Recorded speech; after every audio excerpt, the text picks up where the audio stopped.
Hi guys, it's your girl K Did. Come back out to you one more time. Thank you for coming to this week's podcast. We have a very interesting story with Miss Cynthia over here.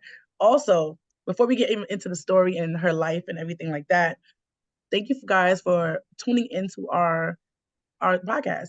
I've been seeing the analytics. You've been running up the numbers. Thank you. But we do want to get bigger over here. So if you don't mind sharing us out and also like sharing us out to on a different platforms.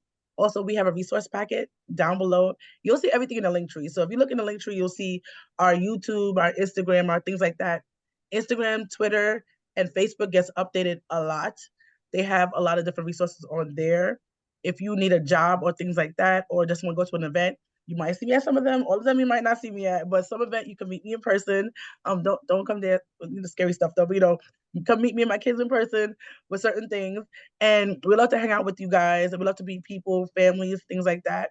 Also, we're looking for people to be on the podcast. So if you want to be on a podcast and share your story, if you're formerly homeless in the US with families, with children, we'd love to have you on. Also, if you're a person who speaks Spanish, we'd love to have you on the Spanish side also. As you know, you've seen Lorden. She does the Spanish side of the podcast. I do the English, obviously, because that's the only language I'm not actually good at. So that's what I got. And so just please follow us on our social media accounts. We are there almost, I want to say every other day, daily. I'm probably going to start doing some live soon. I said that before. I'm going to try to get on it now. And we're going to start the New Year's off fresh. So this is actually season 4. Thank you for coming with us thus far to the podcast. So we're going to get into her story. So I have a few questions for you to Cynthia, right? Sure. Where are you now today? Before we get into your story, I want to know about who you are and what do you do now, right now in your life. Yes. First of all, very, very honored to be here with you, Khadijah. Congratulations on the beginning of your 4th year, and let's go for year 40. Yes. Let's do it. I appreciate the work that you and your organization are doing with families with children. It's very important, very underserved group, and so, keep the good fight up. Where am I now? Okay, let's see. I'm 60 years old. I have 3 adult children, ages 39, 33, and 22, and a 10-year-old grandson. My daughters and my grandson and I, we all live together in same apartment. So it's nice. Most of the time. I recently quit working because I have some health concerns, and quite frankly, I just wasn't able to keep up physically. I was a shelter specialist with the Coalition for the Homeless, as well as the facilitator of our weekly CAD meeting, which pre-pandemic was in person, and I facilitated anywhere between 20 and 50 guests per week.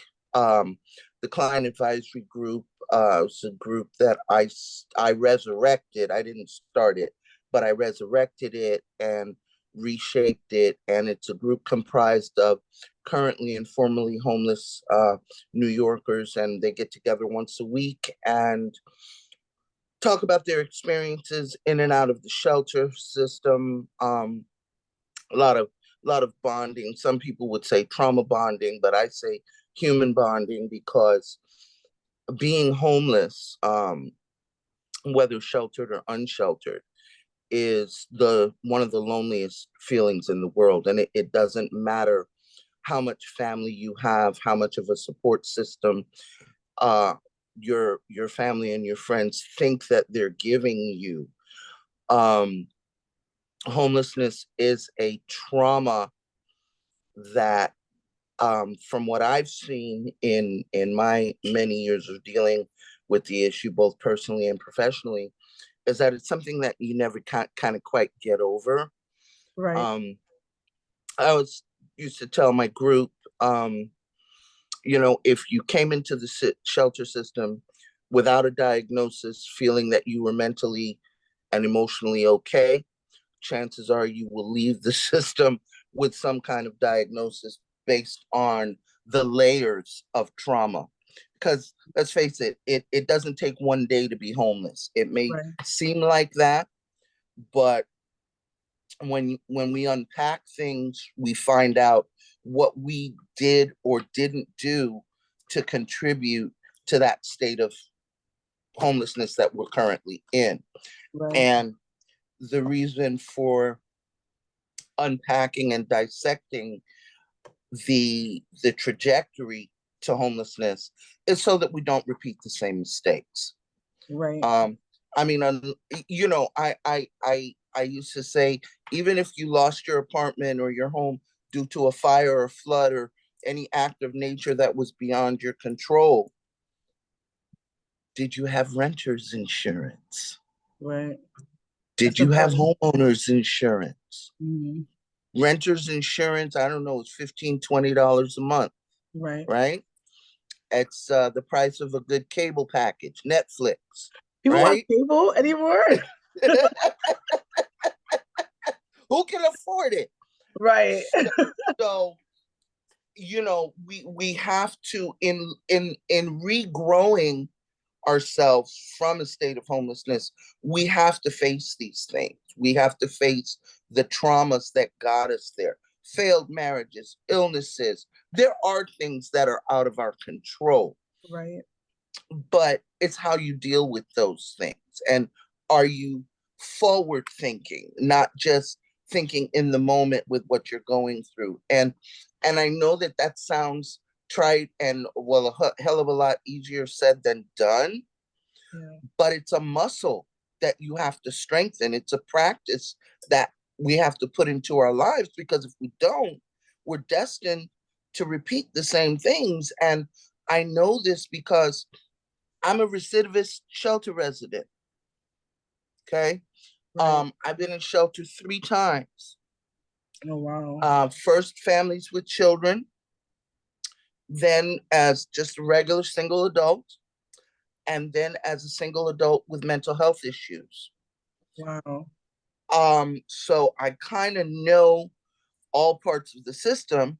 And then I was also street homeless from 1999, early 2000 to 2009. And I got my apartment out of the shelter system in 2010, my first apartment. You said a lot. I feel like Yeah, there's a lot, guys. I just I want to put told you some it was going to tidbits be a in. lot now. And I'm we okay didn't even with a lot. talk I love about to my hear the story. childhood. I We want to didn't hear even talk. everything. But one thing, I like two things I want to point out actually. Rental insurance, you know, I need to get on myself. I had it and I stopped paying for it at one point because times got where it got. But you know, Mm-hmm. things happen, but you need to get back on that. But that's a very good point. We don't talk about that a lot on this platform, but rental insurance is very important. I'm not saying go for Geico or go for this. I'm not gonna name. Granted, I just named No, one. And no. FICO is not one. I don't. Is Allstate do? I'm not sure. I Allstate, don't. you know, I don't care Prudential. which. I don't care which Yeah. one you pick. You need to have it because it's very important to have it. Because when the Mm-hmm. problem comes, yeah, it's like you're paying every month for this thing, but it's like your regular health insurance. You want that so when a problem happens, you have it just in Exactly. case. So it's a very important to have these things. I know somebody who had a fire. You know, she don't consider herself homeless because she was couch surfing, but she don't consider herself homeless. We can't force Mm-hmm. that on people. The point that she had renter's insurance, it would have been much better for her in that long run Mm-hmm. to the Mm-hmm. situation. So I'm telling you, I'm imploring you, if you can afford it, probably not buy Starbucks for 2 days in the month because I know how much And that's expensive exactly cost it. it is. Yeah. And pay for that is important. It's Yes. important. So Self-protection, self-protection often takes sacrifices. Like you say, 2 days you don't go to Starbucks, you because it's $6 a pop for a drink, and that's right, on the cheap side. You can afford your renter's insurance. right, We now have the mechanisms where we can afford, for the most part, health insurance. And for those who are the most indigent, or lacking in funds, there are other avenues, you right. know, There's so always that a way. you can take care of your medical needs before it becomes something that is life altering, and you end up in a situation where you lose the roof over your head because of someone's medical needs, you know, not Right. being taken care of. um And one other thing I want to actually talk about is that people don't think that, or I don't think they think about it, but being in a shelter is a trauma thing. It affects your whole life. It's not your whole existence, granted, but if you don't talk to somebody who's a professional about this particular thing, you stay in your head. Some people are, who I know, street homeless, and when they go into an apartment, being in the four walls is too much. And that's a problem. And mind you, most people grew up in a house. So to be in the four walls and it's too confining for you, that's a trauma response. That's a PTSD kind of response to that. So think about those things too. So I just want to make sure you know there's nothing wrong with you. It's just and I had that. I actually had that. When I was street homeless, you know, I stayed in my same neighborhood to where my apartment had been. I was in a quarter-mile radius that I would, you know, run around. So there were a lot of people that I knew. No, I was very mentally ill. I was that lady on the corner wearing 3 coats, you know, and 3 pairs of pants, and you didn't know whether it was a male or a female, but she was very polite, asking you for $1 sandwich. Okay. That was me. Until I see police, and then I get triggered and flip out, and next thing I know, I'm being arrested for, oh no, you know, oh yeah, I was arrested 30 times. What? Never more than a misdemeanor. Okay, nothing violent, no property involved, no theft, no solicitation, none of that stuff. But in the area of the Bronx that I was in, by the 42nd precinct, during those years, well, everywhere had a quota system in New York. Of course. But during those years, it was the Tuesday and Thursday sweeps. Okay. And they had to, and I heard this directly from the officers over the mic. They had to have a certain number of bodies in the van for those sweeps. And they could not go back to base until they had collected that certain number of bodies. That's sad. Yeah, because of the fact that I was undomiciled, and not in good mental health, which they knew after the first time they arrested me, trust me. Anytime they would do a sweep, and because my homestead, at that time, the particular lot that I was living in was just a few blocks, 3 or 4 blocks from the precinct, I, in my mind, thought I would be safer there. I didn't know that the police would become my enemy. But anyway, I literally was one morning, it was 2:00 in the morning, and I was going to the 24-hour bodega. I remember I had 50 cents in my pocket left from my days, you know, doing odd jobs and whatnot. And so I wanted to go get 2 cigarettes. They were 25 cents a piece then. I literally watched, there was nobody in the street. I saw that police van, and I literally watched them look across a field above about 200-300 yards and see me and hang a U-turn to come back to the block so that they could come and get me. So as soon as I saw him coming toward me, what did I start doing? I started to panic, right? Because I was not well. So now I'm acting suspicious. Right. So now I'm being thrown up against the wall. And I'm resisting arrest. That's crazy. Okay. I'm an unmedicated middle-aged woman living in the street with bipolar 1 disorder, clinical depression, and a couple other diagnoses, mental borderline personality disorder, and you want to come at me with handcuffs, rattling like Ebenezer Scrooge on Christmas Eve, at 2:00 in the morning when I'm all by myself and there's no one around to witness what's going on. Right. Okay. So I went through that many times, and every time I went to jail, I was sent at Rikers Island. I was sent to what's called the MO, which is the medical unit, so that I could get my medication. Because from day one, they knew that I was a psych case. Got it. So every time it came time to do a sweep, I swear to you, they had 8x10 glossies of me in this precinct, because it never failed. I mean, there was some months that I went to jail 3 or 4 times. Oh, wow. Would be 10 or 15 days, based on my previous arrest. Right. Okay. That's crazy though. Yeah, at that time they had a thing, I don't know if they still have it, where if you had so many misdemeanors in one category, which mine was always misdemeanor, whatever, possession or whatever it was, trespassing, whatever, Right. paraphernalia possession, because they never caught me with anything but my little doodads. Okay, because I was self-medicating at the time. All Got it. right.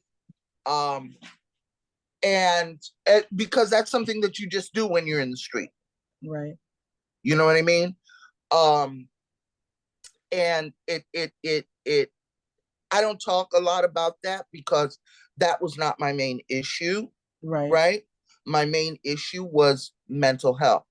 Right. I had gone through an abusive childhood, which involved child sexual assault, physical abuse, emotional and mental abuse. My mother gave me my first concussion when I was 3 years old.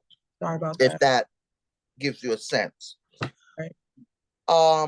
And so that transferred into my adult life by me making wrong choices with partners, So of course I married the first dumb man who was able to spin me a bill of goods and tell that me is he was eyelashes. Yeah.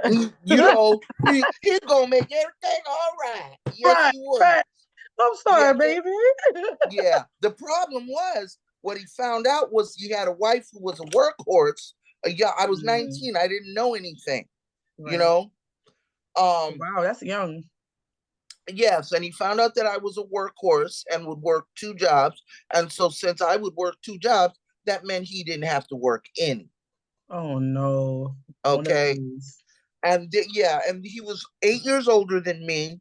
He was a military man. Of course. He was a very talented radio and television broadcaster. Could have had a wonderful career had he not been a bum inside.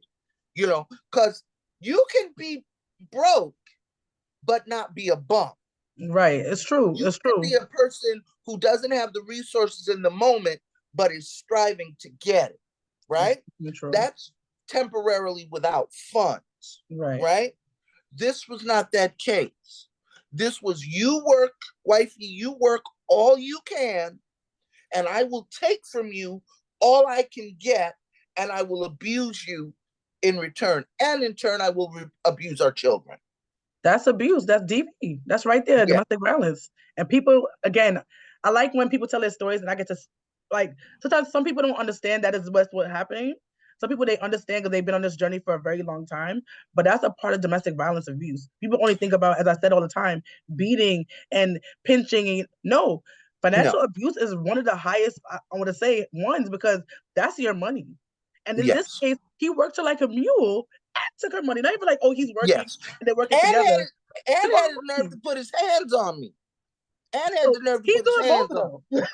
Okay? Bounds. But like, I'm going to beat you and take your money. Yes. But there is a thing that we don't talk about a lot, and it's called coercive control. Right. And it's a part of violence in the home that is the least evident oftentimes.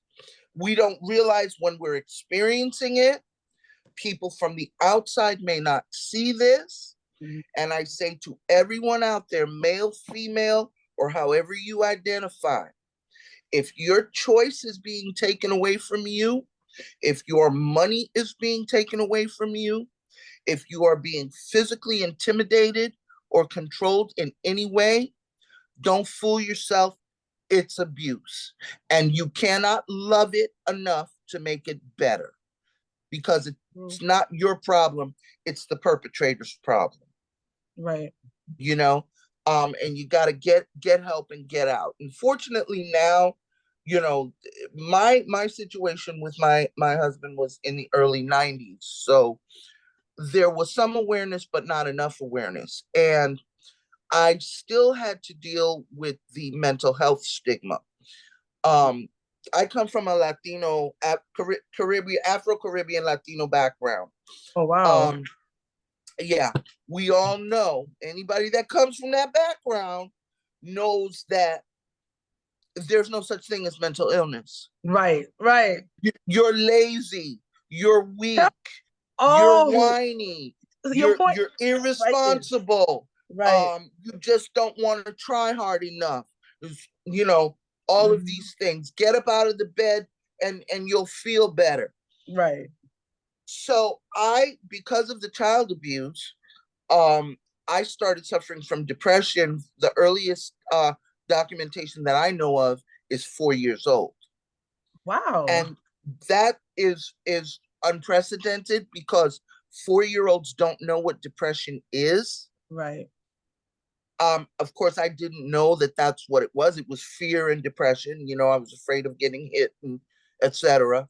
But a 4-year-old is not supposed to be sitting in a corner crying by Right. herself with apparently no cause. But the cause was my family was a mess, and I was a victim of dysfunctional parents. Right. Right.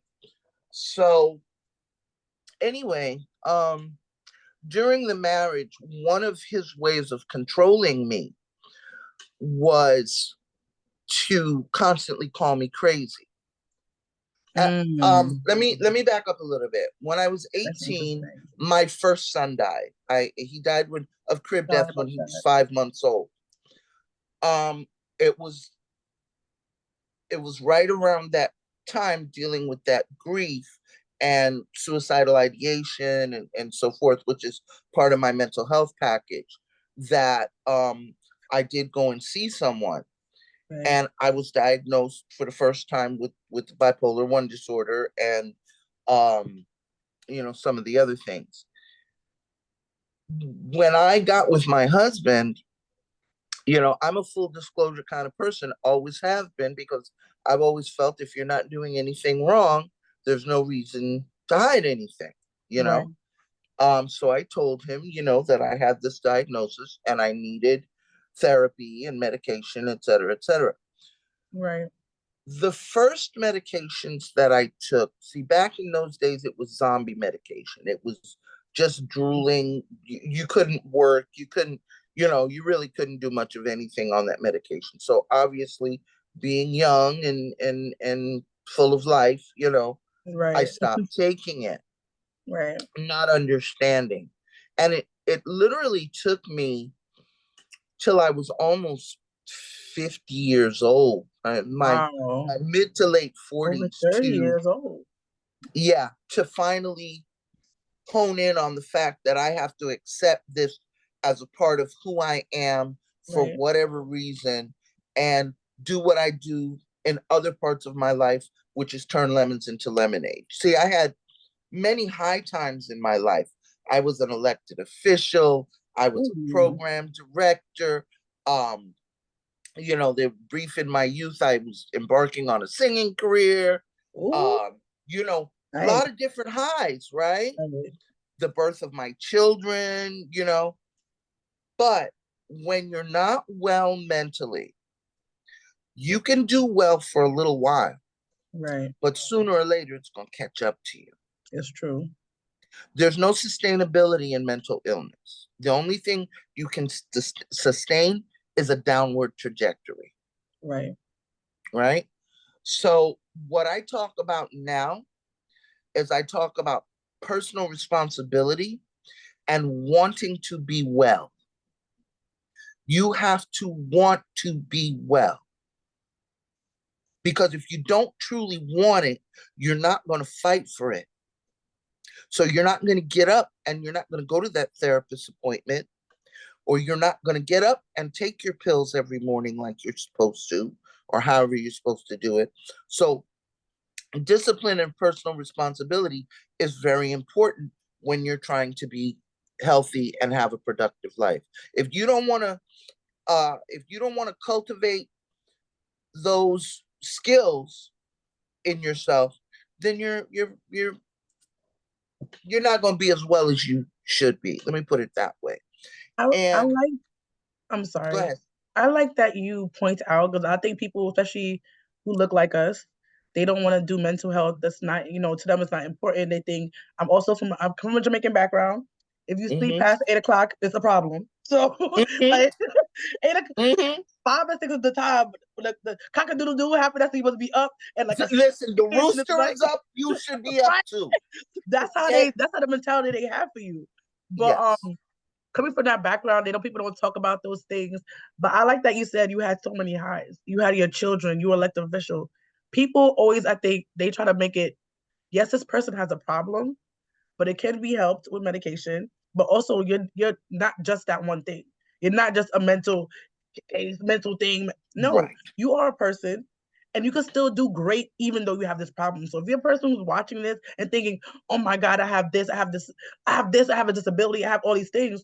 No, you can still be great. You can still be amazing. Even with that. The people out who are Exactly. blind, who are still doing great. So don't make that one thing define who you are. There's so much great things in you. All you got to do is take it up and go Yeah. and touch the stars. Trust and Yes. believe.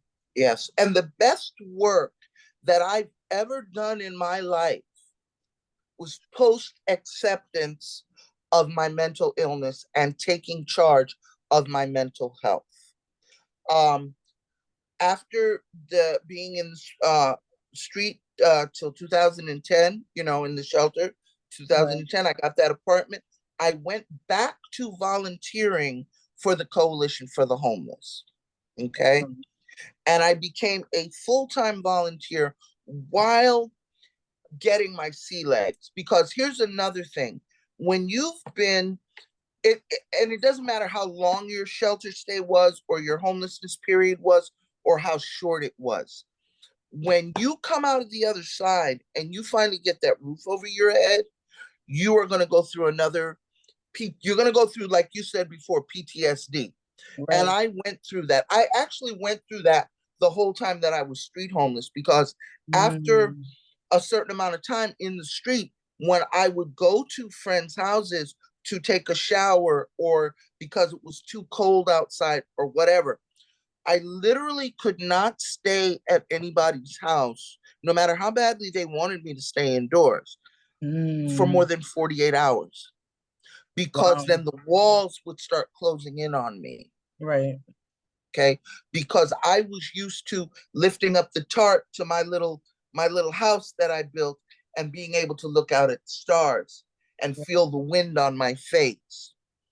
And that's something that you become accustomed to, whatever circumstances you live under. And we wonder, oh, well, how could they live like that? Well, guess what? I used to wonder how people could live in the street too. I wasn't raised, I wasn't raised in the street, have no jail history in my family or anything like that, drugs or anything. So I never could comprehend how somebody could live like that until I had to live like that.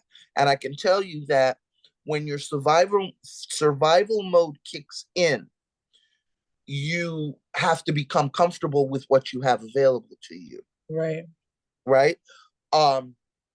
So that you can create some kind of normalcy in your brain so that you can deal with things. Right. And so when you get your own place, be prepared. Have that therapist on speed dial. Right.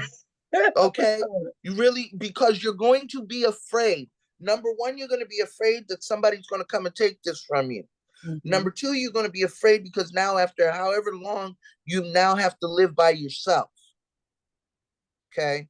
And whatever happened to get you to that place of needing that assistance, if it hasn't already been addressed, that means it's still there. It's still living in you, and you've got to get it treated in order to truly be healthy and work on the other side. And it's the same for our children in shelter as well. Right. For sure. Hi guys, thank you for coming back to season 4 of Hear Our Voices. Thank you that you made it to the end of this podcast. Thank you for just supporting us for the past couple of years when we're in this endeavor. And apparently people all around the world are listening to us, so shout out to you guys. Please follow us on social media, like I said before. Check us out on every platform. We have job opportunities. Right now we only do job opportunities for New York City, and we also do only resources for New York City. But one day, if people have job opportunities for different states and things like that, if you would like to send it to us, we would like to see those things. So please send that stuff in if you would like to give job opportunities to certain people and people in general. We want to help out the community as best as we can, and if we can use our platform to do so, we would love to do that. So thank you for listening, and see you guys next week.